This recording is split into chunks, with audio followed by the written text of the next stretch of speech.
They didn't call his name. They didn't ask him to step outside. They didn't even look at his teacher. Two uniformed officers walked into the classroom, scanned the room, and locked eyes on a 16-year-old black boy who was taking notes. "Stand up." The room froze. Students watched in silence as his chair scraped backward, as his hands trembled as his backpack hit the floor. "What did I do?" he whispered. No answer. The officer grabbed his arm hard. Desks rattled. A girl gasped. The teacher finally found her voice, but it was already too late. They dragged him down the hallway while other students stared, phones shaking in their hands, fear spreading faster than rumors. Minutes later the school went quiet. Because what no one knew, not the students, not the teachers, not even the officers, was that the boy they just humiliated wasn't a mistake. He was chosen. Welcome to Black Stories Hub. Thanks to all my viewers and subscribers for the support. Stay tuned for daily stories that echo beyond words, and don't forget to subscribe. The bell had just rung, and the sound still hung in the air like an echo that hadn't decided where to land. Room 312 settled into the low hum of a Monday morning. Chairs scraped. Notebooks opened. Someone whispered a joke that earned a few stifled laughs before Mrs. Grant, the English teacher, she cleared her throat. At the back of the room, Evan Carter leaned over his desk, pencil moving steadily across his paper. He is 16. Quiet and focused. He had the kind of concentration that came from knowing distraction was a luxury he couldn't afford. On the board, written in neat cursive, was the day's assignment. Write about a moment when the truth mattered more than comfort. Evan paused at the sentence. He didn't know it yet, but the truth was already walking toward him. The knock came hard. Not polite. Not hesitant. A sharp, authoritative knock that sliced through the room. Mrs. Grant turned. Yes. The door opened without waiting for permission. Two police officers stepped inside. Their uniforms were dark blue, belts heavy with equipment that caught the fluorescent light. One was tall, broad-shouldered, his jaw clenched like he was already irritated. The other stood slightly behind him, hand resting near his radio, eyes scanning the room. The chatter died instantly. 30 students froze. The tall officer spoke first. Evan Carter. The name landed like a dropped book. Evan looked up slowly. A few heads turned toward him. Some students leaned back in their seats. Others leaned forward, hungry for drama. Yes. Evan said. Stand up, the officer ordered. Mrs. Grant blinked. Excuse me, what's going on? We're taking him in for questioning, the officer replied. For what? She asked. That's not your concern, ma'am. Evan felt his heart thudding in his chest, but he stood. He'd been taught that staying calm was survival. His chair scraped loudly against the floor. For what? Evan repeated, his voice steady despite the fear tightening his throat. The officer stepped closer. Hands behind your back. A ripple of whispers ran through the room. Mrs. Grant took a step forward. He's a minor. If there's an issue. The second officer moved fast. He grabbed Evan's arm and twisted it back. Evan gasped as pain shot up his shoulder. Hey, someone shouted. Before Evan could react, cold metal snapped around his wrists. Handcuffs, real handcuffs. The sound echoed in the room. Mrs. Grant's face drained of color. This is unnecessary, she said sharply. He hasn't resisted. The tall officer cut her off. Ma'am, step back. Evan's pulse roared in his ears. He glanced around the room, seeing shock, curiosity, and something else, assumption. He saw it settle on a few faces like a verdict already decided. Jamal, his lab partner, stared at him in disbelief. Tell my mom, Evan said quickly, his voice breaking for the first time. Please? The officers dragged him toward the door. His notebook slid off the desk and hit the floor, pages fluttering open to the half-written sentence about truth and comfort. The door slammed. The room stayed silent long after they were gone. The hallway smelled like cleaning solution and old lockers. Evan stumbled as they pulled him forward. His sneakers squeaked uselessly against the tile. Please, he said. You've got the wrong person. The tall officer didn't look back. Save it, boy. Students peered out of classrooms as he passed, eyes wide. Someone lifted a phone, recording. Someone else whispered, I knew it. Evan's stomach twisted. They shoved him into the front office chair so hard it rattled. The secretary, Mrs. Donnelly, froze mid-type. Officers, what's happening? We're arresting this student, the tall officer said. Contact his parents. For what? She asked. Assault and theft, he replied. Evan's head snapped up. No way, I didn't. Quiet, the officer barked. The door to the principal's office opened. Principal Naomi Wright stepped out. She was a black woman in her late 40s, posture straight, presence commanding without effort. Her eyes went immediately to Evan's cuffed wrists. "What is going on here?" she asked. The officers turned. "Principal Wright," the tall officer said. "We're detaining this student in connection with an incident this morning." Naomi's gaze didn't waver. "What incident?" "Another student was assaulted and had property stolen. He identified Evan Carter." Naomi looked at Evan. He met her eyes, panic clear but defiance still there. "I didn't do anything," he said. She nodded once. Then she turned back to the officers. "At what time did this incident occur?" "Approximately 9:10 a.m. Naomi checked her watch. "And where?" "East stairwell." She inhaled slowly. "Evan," she asked calmly, "where were you at 9:10? "In chemistry," he said immediately. "Room 204. We were doing lab work." Naomi looked back at the officers. "I'd like to see the report." The tall officer hesitated. "This is an active investigation." "This is my school," Naomi replied evenly. "And that is my student." The second officer scoffed. "Ma'am, we don't have time for that." Naomi raised a hand. "You will provide documentation," she said. "Now." The room felt suddenly very still. Reluctantly, the officer handed over a folded report. Naomi read it. Her jaw tightened. "This report states the suspect wore a black hoodie," she said. "Yes." She looked at Evan. "He wore a gray hoodie with the school logo stitched on the chest." "And the victim claims the suspect fled toward the gym," she continued. "Yes." Naomi closed the report. "Evan's chemistry class is in the opposite wing," she said. "And attendance records will confirm he was present."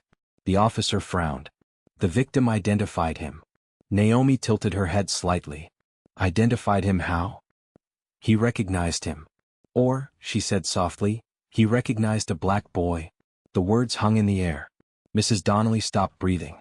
The tall officer's face hardened. "Are you accusing us of profiling?" "I am stating facts," Naomi replied. "And patterns." She turned to the secretary.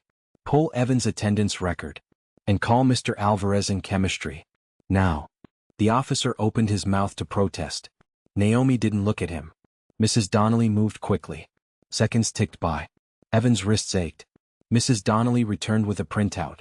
"Evan was marked present at 8:55, she said. "And Mr. Alvarez confirms he was in class until 9:45. Naomi held up the paper.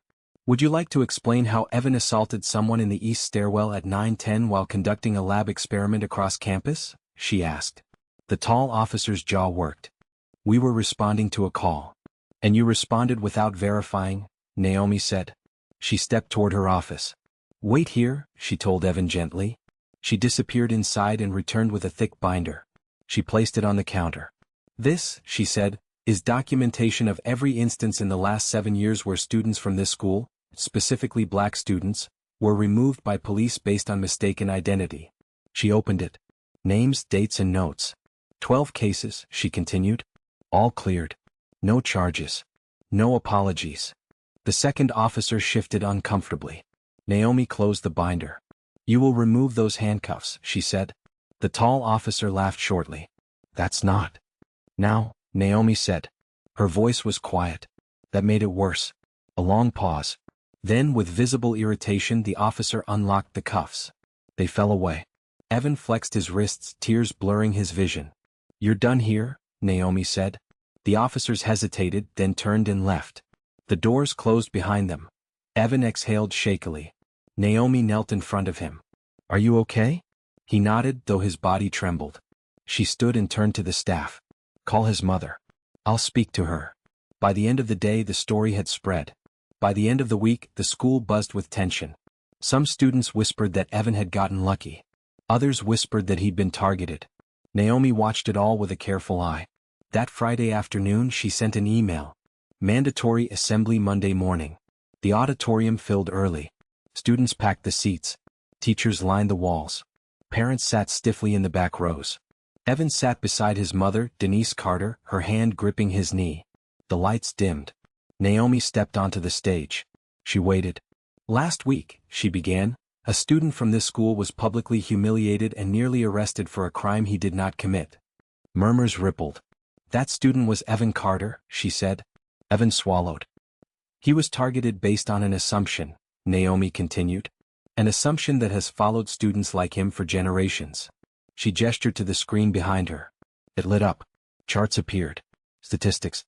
In this district, Naomi said, black students are 4 times more likely to be referred to law enforcement for school-based incidents. Gasps spread. I have raised this issue repeatedly, she continued. I have documented it. I have been ignored. She paused. Until now. She looked directly at the row where district officials sat. This morning, Naomi said, I submitted a formal report to the school board, the superintendent, and the Department of Justice. The room erupted. Naomi raised her hand. There is more, she said. She turned toward Evan. Evan, she said, please stand. He did, his heart was pounding. Evan Carter is an honor student, Naomi said. A peer tutor. A young man accepted into 3 pre-engineering programs. The screen changed. Photos of Evan appeared. Applause broke out. Naomi let it build. Then she said, but this is not a story about Evan alone. The applause faded. This is a story about a system, she said. And what happens when it is challenged. She took a breath. And now, Naomi said, I need to tell you what happened after the officers left my office. The room leaned forward. Naomi's voice lowered. I received a phone call, she said. From the police department. A hush fell. They were not calling to apologize, Naomi continued. They were calling to warn me. Whispers erupted. They told me to be careful, she said. They told me I was overstepping. Her eyes swept the room. And then, she said, they made a request. She paused. So shocking, she continued, that I had to record it. She reached under the podium and lifted a small recorder. This, Naomi said, is the call. The auditorium froze. She pressed play. Static crackled. Then a voice came through. It was low, official, and familiar. Principal Wright, the voice said, we strongly advise you to stop pursuing this matter. Gasps filled the room. Because, the voice continued, if you don't, there will be consequences. Naomi stopped the recording. Silence. You could hear breathing. That, Naomi said quietly, is why this assembly exists. She looked at Evan. She looked at the students. And that, she said, is why this story is not over. She stepped back from the podium. The lights dimmed further. And just before the screen went dark, Naomi added, because what they don't know yet, is that I didn't just record the call. She smiled faintly. I recorded everything. The auditorium stayed frozen long after the recorder clicked off. No applause. No whispers. Just the sound of hundreds of people breathing at the same time, unsure if they were allowed to. Principal Naomi Wright stood at the podium, both hands resting flat against the wood, her posture calm, almost deceptively so. She had just played a recorded warning from the police department to a room full of students, parents, teachers, and district officials. A threat. And she had done it without raising her voice. That, more than anything else, was what unsettled people. In the third row, Evan Carter felt his mother's grip tighten around his hand. Her palm was damp. He realized his own was shaking. Naomi looked out over the crowd. Before anyone asks, she said evenly, yes, this recording has already been forwarded to multiple external parties, including legal counsel. A wave of murmurs surged through the auditorium. She held up a hand. This assembly is not about panic, she continued. It is about transparency. She turned her gaze toward the district representatives seated stiffly near the aisle. Men in suits. Women with tablets clutched to their chests. Faces carefully neutral. I am aware, Naomi said, that what I've just done may make some of you uncomfortable. She paused. Good. The word landed heavy. But understand this, she went on. I did not begin documenting misconduct last week. I began years ago. She gestured toward the screen. It lit up again. Not charts this time. Emails. Internal memos. Redacted names. This is correspondence, Naomi said, between this school, the district, and the local police department. Repeated warnings. Repeated requests for protocol changes. Repeated dismissals. She clicked to the next slide. A timestamp appeared. 3 years ago, she said, a sophomore named Malik Johnson was removed from his class under similar circumstances. He was later cleared. No apology was issued. Another slide. 2 years ago. A junior named Andre Lewis. He was detained, released, and silenced. Another. Last year. A freshman. 14 years old. Gasps rippled through the crowd. Evan's stomach churned. He'd heard whispers of some of those names. Stories that never quite made sense. Stories that disappeared as quickly as they surfaced. Naomi let the images linger. And last week, she said, it was Evan Carter. She turned toward him. Evan felt hundreds of eyes lock onto him at once. His chest tightened, but he didn't look away. This pattern, Naomi said, did not happen by accident. She faced the audience again. And it did not happen without knowledge. Silence. Then, from the back of the auditorium, someone stood. It was Mr. Daniel Reeve, Assistant Superintendent for Student Affairs. A tall white man with silver hair and a reputation for measured responses. "Dr. Wright," he said, forcing a thin smile, "I think we can all agree this is not the appropriate forum for this." Naomi turned toward him slowly. "This is exactly the appropriate forum," she replied. Applause broke out. Not polite applause. The kind that bursts out of people who've been holding something in for too long. Reeve raised his hands. "Please," he said. "Let's all remain calm." Naomi nodded. "I am calm," she said. "I'm also prepared." She stepped away from the podium. "And because I believe in fairness," she added, "this assembly will now be adjourned." The applause stopped abruptly. "But," she said, turning back, "before we leave, I need you to understand something." Her eyes hardened. "The call you heard," she said, "was not the only one." A murmur swept the room.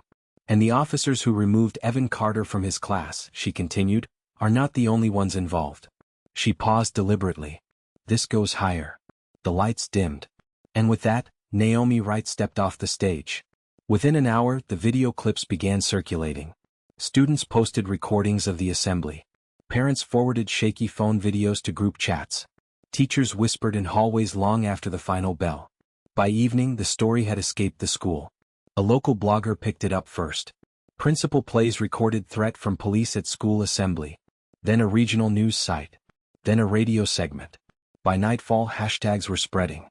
Evan sat on the edge of his bed, phone buzzing non-stop.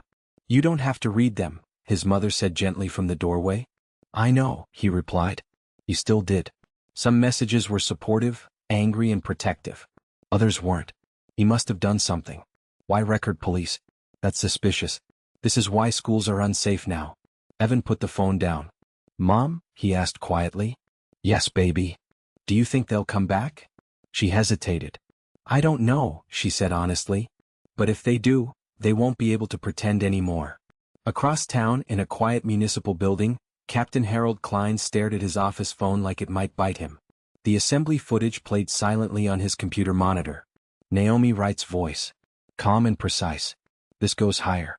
He reached for his coffee, realized his hand was shaking, and set it back down. The door to his office opened. Detective Paul Mercer stepped inside. He was the same officer who had twisted Evan's arm in the classroom. "Sir," Mercer said, "the chief wants an update." Klein leaned back in his chair. "An update on what?" he asked flatly. Mercer hesitated. "On the situation." Klein's jaw tightened. "That woman," he said slowly, "just dragged the department into the spotlight." Mercer crossed his arms. "She shouldn't have recorded that call." "She shouldn't have been called," Klein snapped. Silence. Klein exhaled sharply. "Did you verify the ID before detaining the student?" Mercer shifted his weight. The victim said. "I asked if you verified," Klein said. "No," Mercer admitted. Klein closed his eyes. "You realize," he said quietly, "that if an external investigation opens, they won't stop at one arrest." Mercer swallowed. "What do we do?" Klein looked back at the screen. "We wait," he said. "And we make sure she doesn't get any louder." Naomi didn't go home after the assembly. She went back to her office and locked the door. Then she pulled out a second binder. This one was thicker. She flipped it open and stared at the first page. Audio log index. She pressed play on her laptop. Another call filled the room. Different voice. Different date. Same tone. "I'm advising you to let this go." Naomi took notes methodically. She'd learned long ago that anger clouded strategy. Evidence didn't. Her phone buzzed. She ignored it. Then it buzzed again. She glanced at the screen. A known number. She answered. "Yes." There was a pause. Then a voice she recognized immediately. "Dr. Wright," the voice said, smooth and controlled. "This is Chief Leonard Haynes." Naomi's eyes narrowed. "To what do I owe the call?" she asked. "We need to talk," Haynes said. Privately. Naomi leaned back in her chair. You've already spoken to me privately, she replied. And I recorded it. Another pause. That was unfortunate, Haynes said. Unlawful, Naomi corrected. A sharp exhale on the other end. You're escalating this, Haynes said. There are consequences to that. Naomi smiled faintly. Yes, she said. There are. She hung up. The next morning, Evan arrived at school to a different atmosphere entirely. Security guards stood at the entrances. Teachers whispered more openly. Some students avoided him. Others nodded with respect. In his third period class, Jamal leaned over. My cousin says internal affairs might get involved, he whispered. Evan swallowed. Is that good? Jamal shrugged. Depends who they're protecting. At lunch, Evan noticed Principal Wright wasn't in the cafeteria like usual. She wasn't in the halls either. By last period, rumors were swirling. She got suspended. No, she quit. They forced her out. Evan's chest tightened. When the final bell rang, an announcement came over the intercom. This is an administrative notice, a stiff voice said. Principal Naomi Wright will be taking a temporary leave of absence effective immediately. Gasps echoed through classrooms. Evan stood up so fast his chair toppled backward. Temporary leave. He knew what that meant. Naomi sat at her kitchen table, coat still on, phone buzzing beside her. They'd moved faster than she expected. The district letter had been polite. Professional. Pending review. Standard procedure. Not punitive. She laughed once, bitterly. Her laptop chimed. An email came through. From an address she didn't recognize. Subject line, you're not as alone as they think. She opened it. Dr. Wright? I attended the assembly. I work in the district office. What you said is true. And it's bigger than Evan Carter. I have documents you need to see. But it's not safe for me to send them electronically. If you want the truth, we need to meet. Tonight. Naomi stared at the screen. Her phone buzzed again. This time it was Evan's mother. Dr. Wright, Denise said, her voice trembling, they're saying you're on leave. Is that because of Evan? Naomi closed her eyes. No, she said softly. It's because of what comes next. That night, Naomi drove to a small diner on the edge of town. The kind with flickering neon and cracked vinyl booths. She sat in the back facing the door. 10 minutes passed. Then 15. Just as she considered leaving, a young man approached. He couldn't have been more than 25. Nervous. Eyes darting. Dr. Wright? He asked quietly. Yes. He slid into the booth. My name is Caleb, he said. I work in data compliance for the district. Naomi nodded. You said you had documents. Caleb swallowed. Not documents, he said. Access. He leaned forward. The police referrals, he whispered. They're not random. Naomi felt her pulse quicken. There's a list, Caleb continued. Students flagged. Names circulated. Not officially, but quietly. Naomi's breath caught. A list based on what? She asked. Caleb hesitated. Race, he said. The word hit like a blow. And, he added, something else. Naomi leaned closer. What else? Caleb's voice dropped to almost nothing. Who their parents are. Naomi's mind raced. Evan, his mother, her job and her history. Do you have proof? Naomi asked. Caleb nodded slowly. I do, he said. But if I give it to you, you'll lose your job, Naomi finished. Caleb looked at his hands. Or worse. Naomi reached across the table. Listen to me, she said quietly. What you're describing is illegal. Caleb laughed weakly. So is what they've been doing. Naomi's phone buzzed again. This time it was an alert. Breaking news. District officials place principal on leave amid police controversy. Naomi looked up. This has already started, she said. Whether you help me or not. Caleb swallowed hard. I'll give you the access, he said. But not tonight. When? Soon, he replied. Before they shut me out. He stood quickly. And Dr. Wright? He added. Yes. They already know someone talked. Her phone buzzed again. Unknown number. Naomi watched Caleb disappear out the door. Then she answered. Dr. Wright, the voice said softly. It wasn't the chief. It wasn't the captain. It was someone new. We need to discuss the list, the voice said. Before it becomes public. Naomi's grip tightened on the phone. Who is this? She asked. There was a pause. Someone who can confirm everything you suspect. Her heart pounded. And someone, the voice continued, Who knows why Evan Carter was really targeted? Naomi stared out the diner window into the dark. Then talk, she said. The voice lowered. Not on the phone, it replied. Because this story ends at the state level. The line went dead. Naomi sat there, unmoving. Because now she understood something terrifying. Evan hadn't been mistaken for someone else. He had been chosen. The phone went silent, but the words echoed like a gunshot in Naomi Wright's chest. You were never mistaken. He was chosen. Naomi sat alone in the diner booth long after the waitress refilled her coffee for the third time. The neon sign outside buzzed faintly, flickering between open and OP. It felt symbolic, truth half lit, half hidden. For the first time since this began, Naomi felt something heavier than anger. She had fear. Not for herself. For Evan. The night before everything broke. Across town, Evan lay awake staring at the ceiling. The house was quiet except for the hum of the refrigerator and the distant sound of traffic. His phone buzzed. A text from an unknown number. You should stay home tomorrow. His stomach dropped. Another message followed. This isn't about school anymore. Evan's fingers hovered over the screen. Who is this? 3 dots appeared. Disappeared. Appeared again. Someone who knows how this ends if your principal keeps talking. Evan's breath grew shallow. He deleted the message. Then he sat up and walked down the hall to his mother's room. Mom, he whispered. Denise Carter stirred. What's wrong? They're still watching, Evan said. Denise was fully awake in an instant. The next morning, Naomi received the files. They didn't come by email. They came on a flash drive slipped into her mailbox sometime before dawn. No note. No explanation. Just a red sticker on the drive with a single word written in black ink. The list. Naomi locked her door before plugging it into her laptop. The screen filled with rows. Names. Student IDs. Grade levels. Notes. Her throat tightened as she scrolled. Behavioral risk. Family history. Community ties. She recognized some of the surnames. Teachers. Activists. Former plaintiffs. And then, Carter Evan. Flag level, high. Reason, parent history. Naomi's hands trembled. She opened the attached metadata. And there it was. A timestamp. The list had been accessed by district administrators, police department supervisors, one state-level liaison. This wasn't a rogue officer. This was coordination. Naomi finally understood why Evan had been targeted.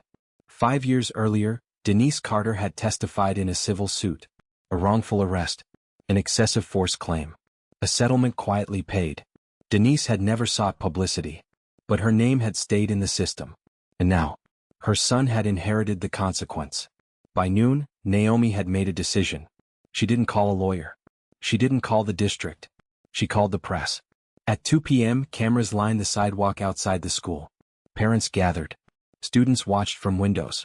Teachers stood shoulder to shoulder. Naomi stepped to the microphone. She wasn't supposed to be there.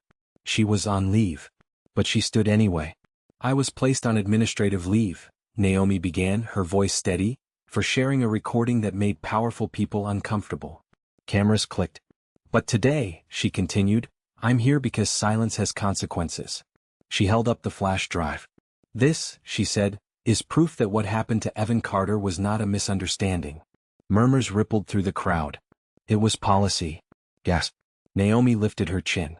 For many years, students in this district, primarily black students, have been flagged, monitored, and subjected to law enforcement action not because of crimes, but because of who they are connected to.